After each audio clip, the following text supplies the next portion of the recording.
The live TV, सच सबसे आगे। नमस्कार, मैं हूं रंजीत झा और आप देख रहे हैं द लाइव टीवी। इस बार लोकसभा चुनाव में विपक्ष लगातार चुनाव आयोग की हरकतों पर ध्यान रखे हुए है।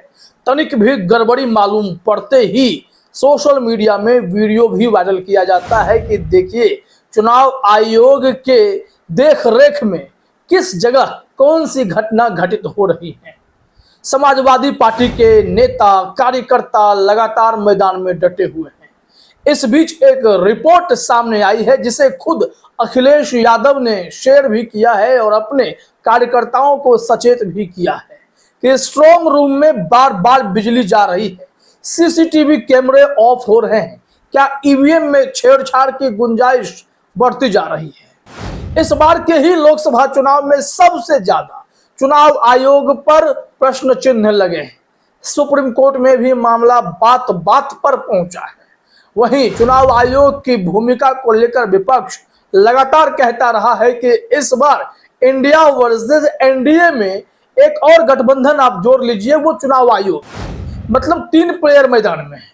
क्या चुनाव आयोग पर इस तरीके से संदेह का कोई कारण है? अगर आपको अभी भी लगता है कि इसमें संदेह का कोई कारण नहीं है तो अखिलेश यादव के इस ट्वीट और विजुअल्स को देखना चाहिए। जरा देखिए आप अपने स्क्रीन पर कि कैसे बार बार बिजली गई है और अंधेरा होता रहा है। विजुअल्स भी अखिलेश यादव ने शेयर किए हैं और इतना ही नहीं, यह वीडियो शेयर किया है उसके बाद जो बाहर कंप्यूटर पर डिस्प्ले होता है सीसीटीवी फुटेज का जो विजुअल्स होता है वो भी उन्होंने निकाल लाया है स्क्रीन पर दिखाने के लिए कि देखिए एक भी कैमरा ऑन नहीं है, यहाँ पर एरर लिख रहा है क्योंकि बार बार बिजली चली जा रही है।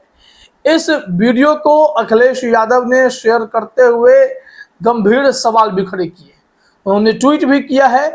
लेकिन पहले आपको देखना चाहिए, आप आश्वस्त हो लीजिए कि किस तरीके से बिजली गई है, अंधेरा खूब आपको दिखाई पड़ेगा और दूसरी तरफ डिस्प्ले पर सीसीटीवी फुटेज के काम नहीं करने के जो आरोप हैं वो भी आप इस डिस्प्ले में देख पा रहे हैं। दोनों विजुअल्स एक तरीके से एक दूसरे के पैरेलल हैं कि लाइट जाने का मतलब क्या होता है, क्या इस दरमियान स्ट्रांग रूम में कोई खेल हो सकता है। विपक्ष को हर बार इस बात की आशंका रहती है।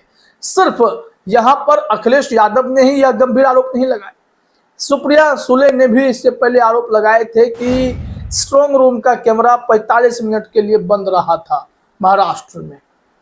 तो यह हर जगह अब यह टेक्निकल फॉल्ट है, क्योंकि चुनाव आयोग को अगर आप कहेंगे तो वो कहेंगे अफवाह नहीं फैलाएं, ये सब टेक्निकल फॉल्ट है। सुप्रीम कोर्ट में भी अगर मामला जाता है तब भी कहते हैं कि हमें बदनाम करने के लिए आते हैं और फिर जो आरोपी होते हैं चुनाव आयोग उन्हें फिर तुरंत राहत भी मिल जाती है, क्योंकि याचिकाकर्ताओं की बात सुप्रीम कोर्ट में बहुत ही लिमिटेड ही सुनी जा रही है, ऐसा मालूम पड़ता है। खैर, अखिलेश यादव ने जो यह दोनों वीडियो शेयर किया जिसमें बिजली चली गई है और फिर यहाँ पर सीसीटीवी फुटेज भी प्राप्त नहीं हो रहे हैं, तो उन्होंने ट्वीट में क्या लिखा है वो देखना जरूरी है। देखिए आप भी अपने स्क्रीन पर, अखिलेश यादव ने लिखा है, हमीरपुर में जहाँ चुनाव के बाद ईवीएम रखे हैं वहाँ के स्ट्रांग रूम में 5वीं बार बिजली कटी है।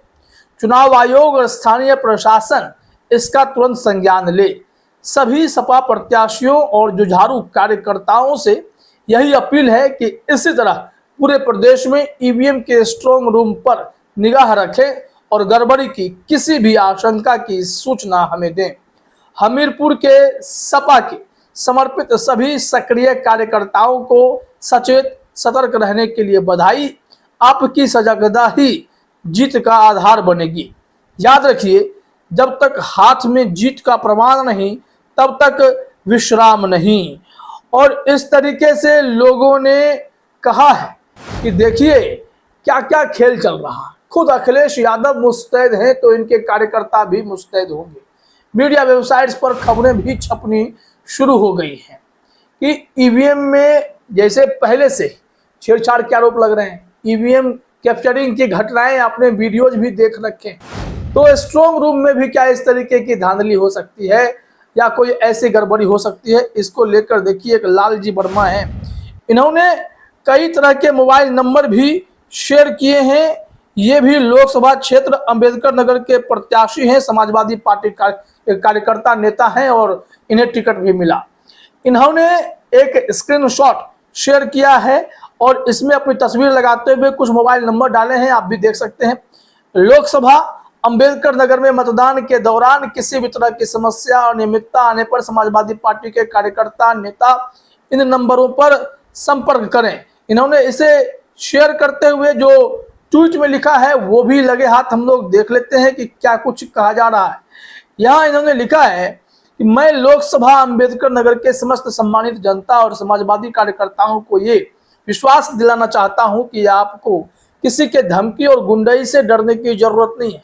कल आपको अपने बूथ का बूथ रक्षक बनकर संविधान की रक्षा करनी है। आपको कोई भी धमकी मिले या कहीं किसी गड़बड़ी की सूचना मिले तो तत्काल नीचे दिए गए मोबाइल नंबर पर सूचना प्रदान करें। ये अगर इस तरीके से मुहिम चलाई जा रही है तो यकीन मानिए कि चुनाव आयोग के पसीने छूटने वाले हैं। अब इस संबंध में आज तक ने भी एक रिपोर्ट प्रकाशित की है, वो रिपोर्ट हम देख लेते हैं कि यहाँ क्या कहा जा रहा है।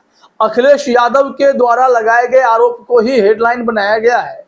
यहाँ आज तक ने लिखा, हमीरपुर के स्ट्रांग रूम में बार बार कट रही बिजली, अखिलेश यादव का आरोप, कहा इसी संज्ञान ले। उन्होंने तो ट्वीट करके जो बातें कही हैं वो एकदम से हैरान कर देने वाली हैं, जो कि ट्वीट हमने आपको बताए। वैसे आज भी छठे चरण के लिए मतदान की प्रक्रिया शुरू हो गई है। लोग वोट देने के लिए घर से निकल पड़े हैं और यहाँ अब स्थिति यह है कि चुनाव के बाद भी क्या ईवीएम सुरक्षित है, क्या स्ट्रांग रूम में जाने के बाद ईवीएम के बदले जाने की आशंका बढ़ जाती है। तमाम ऐसे प्रश्न चिन्ह हैं। यहाँ देखिए कहा गया है कि लोकसभा चुनाव के 5 चरणों की वोटिंग हो चुकी है। 25 मई को छठे चरण का मतदान होना है। लेकिन इसी बीच सपा मुखिया अखिलेश यादव ने एक्स पर पोस्ट करके स्ट्रांग रूम में रखे ईवीएम में छेड़छाड़ की आशंका जाहिर की। उन्होंने शिकायत में कहा कि हमीरपुर के स्ट्रांग रूम में 5 बार बिजली जा चुकी है। उन्होंने चुनाव आयोग से संज्ञान लेने को भी कहा है। अब जो उन्होंने ट्वीट किया आप तो देख चुके हैं, लेकिन यहाँ आपको जानकारी दे दें कि अरविंद केजरीवाल ने भी गंभीर आरोप लगाए हैं।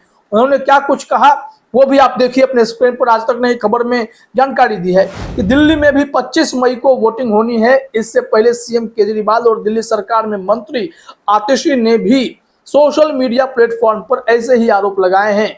बता दें कि छठवें चरण में दिल्ली की 7 सीटों पर भी वोट डाले जाएंगे। दिल्ली में आम आदमी पार्टी और कांग्रेस साथ मिलकर चुनाव लड़ रहे हैं। वहीं बीजेपी ने 7 सीटों पर अपने उम्मीदवार उतारे हैं। चुनाव से एक दिन पहले आपने दिल्ली के उपराज्यपाल पर मतदान को प्रभावित करने का आदेश देने का आरोप लगाया है। अब देखिए किस तरीके से चुनाव को प्रभावित करने की कोशिश की जाएगी। यही लोग अब सवाल खड़े करेंगे। दिल्ली हो, उत्तर प्रदेश हो, ये बहुत ही नाक के सवाल वाली सीटें बन गई हैं। यहाँ उत्तर प्रदेश में बीजेपी अपने साख बचाने के लिए उतरना चाहती है और दिल्ली में नाक की लड़ाई इसलिए है क्योंकि बीजेपी ने केजरीवाल को घेरने की कोशिश की या फिर जो भी जांच एजेंसियों के सहारे विपक्ष के नेताओं को दबाने की कोशिश की गई, उसमें दिल्ली बहुत बड़ा केंद्र रहा। केजरीवाल हो, मनीष सिसोदिया हो, इन सबको सलाखों के पीछे डालने के बाद बीजेपी ने पूरी कोशिश की कि वोटरों को रिझा सकें, केजरीवाल को भ्रष्टाचारी साबित कर सकें। लेकिन इन सब के बावजूद अभिषेक मनु सिंघवी ने केजरीवाल को बाहर निकाला। वो चुनाव प्रचार कर रहे हैं और बीजेपी के लिए परेशानी लगातार खड़ी कर रहे हैं। तो अब देखना होगा क्या ईवीएम से जो छेड़छाड़ की बातें कही जा रही हैं उसमें दम है या फिर चुनाव आयोग की नज़र में यह भी महज एक कोरी अफवाह ही है और कुछ भी नहीं है। नज़र तो बनाए रखनी होगी। फिलहाल इस वीडियो में इतना ही। आप सभी का हमसे जुड़ने के लिए बहुत बहुत धन्यवाद। द लाइव टीवी, सच सबसे आगे।